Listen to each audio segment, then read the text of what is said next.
حقائق وأكاذيب حول سد يأجوج ومأجوج. هل يوجد سد حقا؟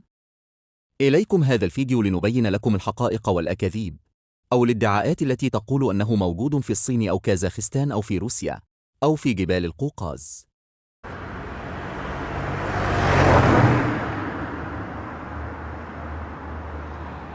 السلام عليكم. ومن الحقائق التي لا جدال عليها التي أخبرنا عنها في القرآن الكريم هو سد يأجوج ومأجوج في سوره الكهف. قال: ما مكني فيه ربي خير فأعينوني بقوة أجعل بينكم وبينهم ردما. آتوني زبر الحديد حتى إذا ساوت بين الصدفين قال أنفخوا حتى إذا جعله نارا قال آتوني أفرغ عليه قطرا فما استطاعوا أن يظهروه وما استطاعوا له نقبا. قال: هذا رحمة من ربي فإذا جاء وعد ربي جعله دكاء وكان وعد ربي حقا. عن زينب بنت جحش رضي الله عنها أن النبي صلى الله عليه وسلم دخل عليها فزعا يقول: لا إله إلا الله، ويل للعرب من شر قد اقترب. فتح اليوم من ردم يأجوج ومأجوج مثل هذه وحلق بإصبعيه الإبهام والتي تليها. قالت زينب بنت جحش: فقلت: يا رسول الله، أنهلك وفينا الصالحون؟ قال: نعم، إذا كثر الخبث. صحيح مسلم. شر قد اقترب. خروج يأجوج ومأجوج ليس مجرد قصة تاريخية، بل هو العلامة الثالثة من علامات الساعة الكبرى التي تسبق نهاية العالم، وفتنة لا يقوى عليها أحد من البشر.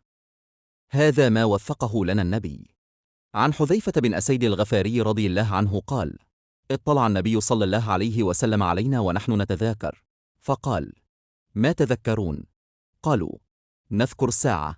قال: إنها لن تقوم حتى تروى قبلها 10 آيات، فذكر: الدخان، والدجال، والدبة، وطلوع الشمس من مغربها، ونزول عيسى ابن مريم صلى الله عليه وسلم، ويأجوج ومأجوج، وثلاثة خسوف: خسف بالمشرق، وخسف بالمغرب، وخسف بجزيرة العرب، وآخر ذلك نار تخرج من اليمن تطرد الناس إلى محشرهم. الحكمة من إخفاء سد ذي القرنين عن أعين البشر تكمن في 3 جوانب رئيسية: الاختبار والابتلاء، ليبقى وجودهم سرا غيبيا يصدقه المؤمنون بناء على ما جاء في القرآن الكريم والسنة النبوية، تماما كالإيمان بعلامات الساعة الكبرى.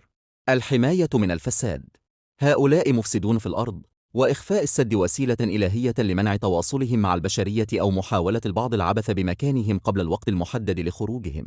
تحقق الوعد الإلهي ليكون خروجهم مفاجئا ومن حيث لا يحتسب الناس، تنفيذا لقوله تعالى: فإذا جاء وعد رب جعله دكاء. فلو كان السد معروفا مكشوفا لانتفع عنصر المفاجأة والقدرية في هذا الحدث العظيم. رغم التكنولوجيا المتقدمة والأقمار الصناعية التي كشفت أدق تفاصيل الأرض، لا يزال موقع سد ذي القرنين سرا غامضا يحير العقول. الدراسات والبحوث التاريخية تشير إلى 4 أماكن هي الأكثر احتمالا لوجود هذا السد العظيم. الأول هو مضيق داريال في جبال القوقاز الواقع بين البحر الأسود وبحر قزوين. الثاني هو جبال تيان شان التي تمتد عبر كازاخستان وصولا إلى غرب الصين. الثالث هو ممر ديربنت في روسيا على الساحل الغربي لبحر قزوين. والرابع هي جبال التي عند منطقة التقاء حدود روسيا وكازاخستان والصين.